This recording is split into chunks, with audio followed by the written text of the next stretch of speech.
Baik, sebelumnya Assalamualaikum warahmatullahi wabarakatuh. Kami dari kelompok 4 akan mempresentasikan tentang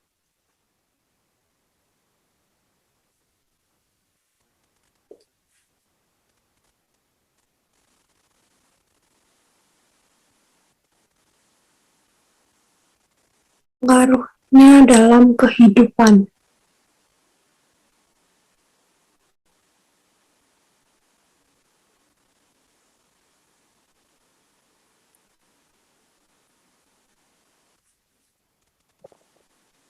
Yang pertama, pengertian dari iman.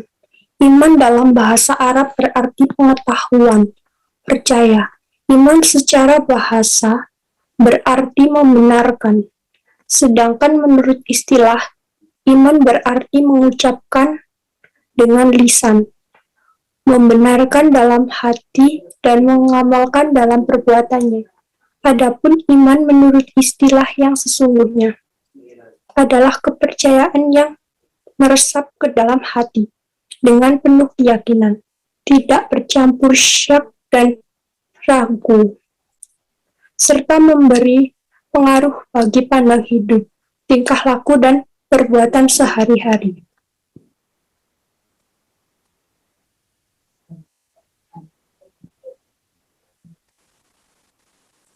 Selanjutnya, hubungan iman, ilmu, dan amal. Hubungan antara iman, ilmu, dan amal dalam Islam. Terdapat hubungan yang terintegrasi ke dalam agama Islam. Islam adalah agama yang mengatur sistem kehidupan. Dalam agama Islam terkandung 3 ruang lingkup, yaitu akidah, syariah, dan akhlak. Sedangkan iman, ilmu, dan amal berada dalam ruang lingkup tersebut. Iman berorientasi terhadap rukun iman yang 6, sedangkan ilmu dan amal berorientasi pada rukun Islam, yaitu tentang tata cara ibadah dan pengamalannya. Selanjutnya akan dibacakan oleh Syarafina.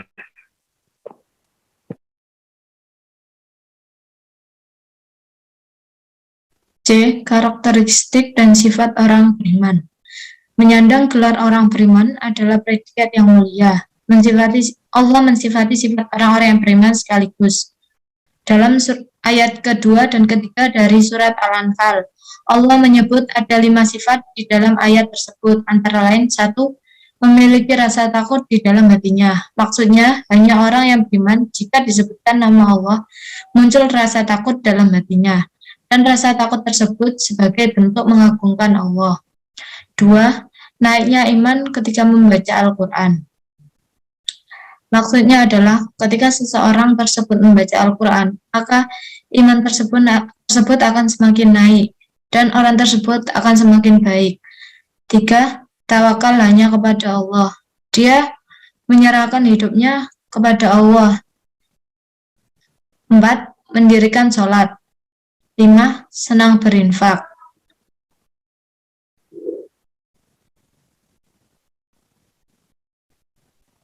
D. Hal-hal yang dapat merusak dan meniadakan iman. Banyak sekali hal-hal yang dapat merusak dan meniadakan iman, seperti 1. Meninggalkan sholat dengan sengaja. 2. Melakukan syirik. 3. Memakan harta riba. 4. Membunuh jiwa manusia. 5. Memakan harta anak yatim. 6. Murtad, dan lain-lain. Kesimpulan, iman ini berkenaan dengan hati dan tentunya tidak satupun yang tahu akan sesuatu di dalam hati kecuali Allah Subhanahu wa Ta'ala.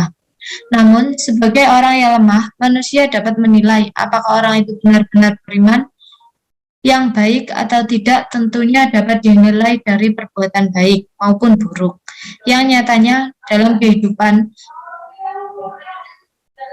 Karena iman tidak hanya cukup dengan pengakuan hati, tetapi harus berealisasi dalam kehidupannya.